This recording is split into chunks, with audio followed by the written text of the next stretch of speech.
Broader view के अंदर पिछले 3 साल से लेके मैं यहाँ पर एक बात करता रहा हूँ कि इंडिया अपने रीजन के अंदर इन्फ्लुएंस खो चुका है और यहाँ पे इंडिया कोई सेकेंडरी या थर्ड लेवल का एक प्लेयर बन के रह गया है कि दुनिया चेंज हो गई है, जियो पॉलिटिकल इक्वेशन चेंज हुआ है। जब ये इन्फ्लुएंस गिर रहा था ना, तब से लेकर मैं ये बात कर रहा था कि मुझे साफ तौर पर नज़र आ रहा है कि अगले 4-5 साल के अंदर इंडिया की इतनी इन्फ्लुएंस होगी ही नहीं वहाँ पे। अच्छा, भक्त हजरात as usual state of denial में थे शुरू से लेके। ये इंसानी फितरत भी होती है कि जब कोई इंसान बुरी कोई खबर सुनता है तो स्टेट ऑफ डिनाइल में चला जाता है।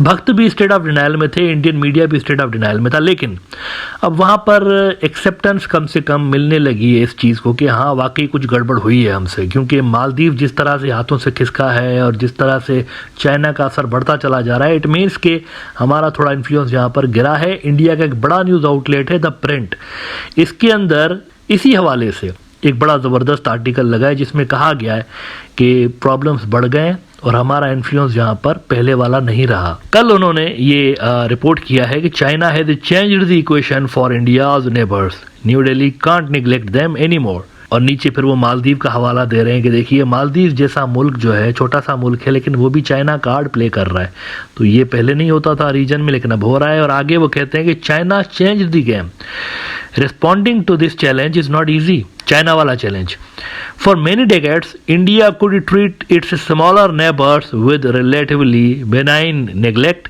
और words because New Delhi knew they could do little about it. पहले उनको लगता था कोई ऑप्शन ही नहीं है और इसी हवाले से आपने देखा कि मोदी साहब कभी नेपाल की ब्लॉकेट कर देते थे, कभी फरमाइश करते थे कि भूटान में मेरी मर्जी का बंदा आना चाहिए, पीडीपी वाला कैंडिडेट जीते वहाँ पे, कभी बांग्लादेश के अंदर फरमाइश आ जाती थी या उधर इंटरनल मैटर्स में बात कर देते थे, कभी श्रीलंका से कोई फरमाइश आती थी कि ये शिप आए चाइना का तो ये शिप ना आए।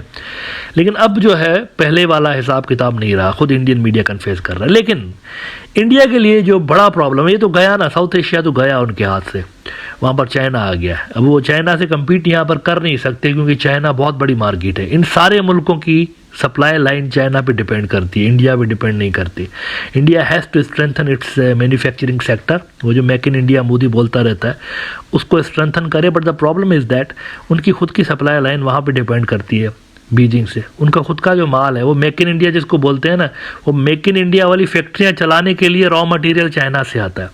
आपको अपने बलबूते पे पहले एक इंडस्ट्री क्रिएट करनी पड़ेगी खुद की, 100% शुद्ध देसी जिसे कहते हैं ना, फिर आप उसको compete कर सकते हैं। इस तरह नहीं कर सकते कि वहाँ से माल लेके चाइनीज़ रॉ मटेरियल लेके आप जो है वो मसल्स दिखाएं कि देखो हम भी तो हैं, हम भी तो मेक इन इंडिया हैं, ऐसा नहीं होता। लेकिन बहरहाल ये गया साउथ एशिया गया इंडिया के लिए, यहाँ बड़ा प्रॉब्लम है।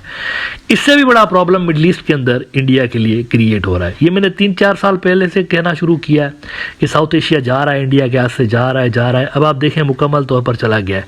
मिडल ईस्ट में आपको दिखा रहा हूँ कि इंडिया के हाथ से ऐसा जा रहा है कि वहाँ पर मुझे खदशा है कि शायद इंडिया की कोई रोल ही ना बने फ्यूचर में, जिस तरीके की पॉलिसीज़ मोदी लेकर चल रहा है। इजराइल के साथ इन्होंने कुछ ज़्यादा ही प्यार की पींगें बढ़ाई हुई हैं और मोदी ने कोशिश की हुई है, क्योंकि ज़ायनिस्ट और हिंदुत्व के बीच में एक चीज़ कॉमन है, इस्लामोफोबिया। दोनों एंटी इस्लामिक वोट बैंक ले रहे होते हैं वहाँ पे और इनकी पॉपुलैरिटी का राज इस्लामोफोबिया है दोनों के अंदर। इसके अलावा दोनों में कोई चीज़ कॉमन नहीं है, दोनों एक दूसरे के विरुद्ध आइडियोलॉजीज़ हैं। इन दोनों के अंदर भी क्लैश कहीं ना कहीं पे हो सकता है कि हो, लेकिन बीच में क्योंकि इस्लामिक एक वर्ल्ड है तो दोनों का वहाँ पर एक कॉमन इंटरेस्ट है, इसीलिए दोनों यूनाइटेड ज़रूर आपको नज़र आते हैं। मोदी ने इसी वजह से इजराइल के साथ अपने टाइज जो है वो बढ़ाने की कोशिश की कि लोकल पॉलिटिक्स में मुझे हेल्प मिलेगी।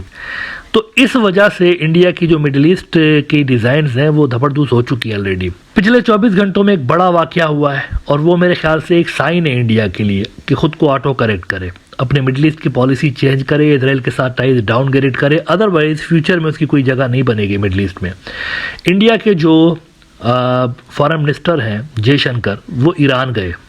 अब आप सोच रहे होंगे कि यार ये कुछ दिन पहले ही तो ईरान का ड्रोन आके गिरा था गुजरात के कोस्ट से थोड़ा दूर, एक जहाज़ पे गिरा था, आपको याद होगा। भक्तों ने बड़ी वहाँ पे शोर मचाया कि यार ईरान को देख लेंगे, ईरान को हम ठीक कर देंगे, ईरान क्या बेस्ट है हमारे सामने। तो वो ठीक करना तो दूर की बात है, ख़ुद हमारा जो फॉरेन मिनिस्टर है उधर पहुँच गया। ये क्या हुआ? तो ऐसा हो गया है भाई, वो वहाँ पर पहुँचा हुआ है। क्यों पहुँचा है? इंडियन मीडिया कह रहा है कि हम वहाँ पर गए हैं चाबहार की बात करने के लिए। और एक नए जोश, नए वलवले के साथ हम चाबहार प्रोजेक्ट को दोबारा से उसमें हवा पंप करने की कोशिश कर रहे हैं। लेकिन मैं आपको बताऊं कि बात इससे कुछ आगे की है। अगर आप ईरान का मीडिया देखें, ईरानियन न्यूज़ आउटलेट्स देखें, तो वहां पे ईरान ने एक बड़ी बात की है इनके साथ, जिस पे गौर करने की ज़रूरत है। ईरान ने दबे अल्फाज में इनको कहा है कि अपने टाइज डाउनग्रेड करें इजराइल के साथ। ये जब वहां गए ना, तो ईरानियन जो प्रेसिडेंट है उन्होंने ज़ायनिस्टों का मसला छेड़ दिया, गजा का मसला छेड़ दिया इंडिया के साथ।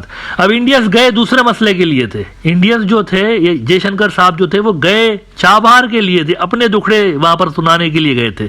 लेकिन उनके सामने दफ्तर खोल दिया उन्होंने, गजा का और इजरायली जो ज्यादतियां हो रही हैं उनका खोल दिया ईरान ने। किसी भी आप डिप्लोमेट से पूछें तो ये भी एक तरीका होता है प्रोटेस्ट लॉन्च करने का। ये ईरान ने असल में इंडिया के सामने प्रोटेस्ट लॉन्च किया है कि आपके बढ़ते हुए इजराइल के साथ टाइज हमें पसंद नहीं है।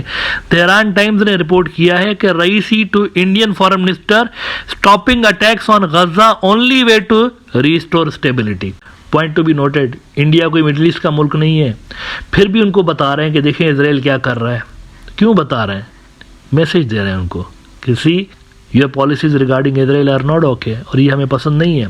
कहते हैं कि during a meeting with foreign minister Jaishankar, president Raisi of Iran underscored the root cause of the current volatile situation in West Asia. अब इसमें रईसी के अल्फाज देखिए, the cessation of the attacks on Gaza, the punishment of the Zionist regime. कितनी harsh language है, मतलब cessation of hostilities नहीं, punish भी करें जिन्होंने गड़बड़ की है वहां पे।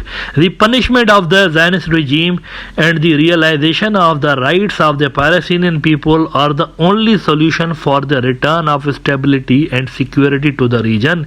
India's role in ending the bombardments, lifting the siege of this region and upholding the rights of Palestinian people is crucial। उनको बता रहे हैं कि देखो हमारे नेशनल इंटरेस्ट ये हैं, एंटी इजराइल बनना है आपने, तो आपका रोल क्या बनेगा ये हम देखेंगे। आप एंटी इजराइल बनते हैं या प्रो इजराइल बनते हैं, वी आर वॉचिंग।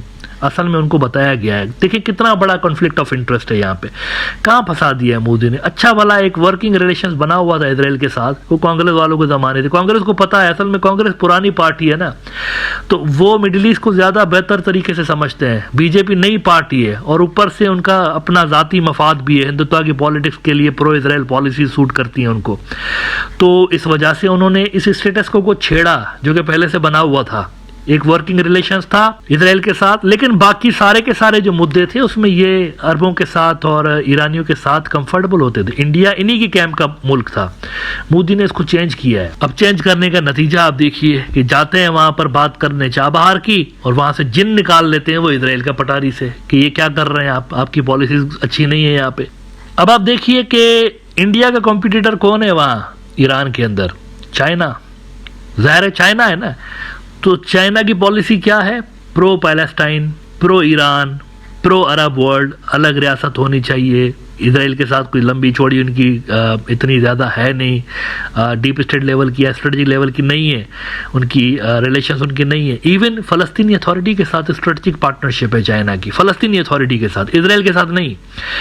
तो वहाँ आप देखिए कि चाइना के जो इंटरेस्ट हैं, चाइना की जो फॉरेन पॉलिसी है वो मैच कर रही है ईरानी डिज़ाइंस के साथ, ईरान के नेशनल इंटरेस्ट के साथ। इंडिया की जो फॉरेन पॉलिसी है वो मैच नहीं कर रही ईरान के नेशनल इंटरेस्ट के साथ। वो जब प्रो इजराइल बनते हैं ना मोदी साहब, तो वो असल में ईरान के अगेंस्ट जा रहे होते हैं, ईरानियन इंटरेस्ट के अगेंस्ट जा रहे होते हैं।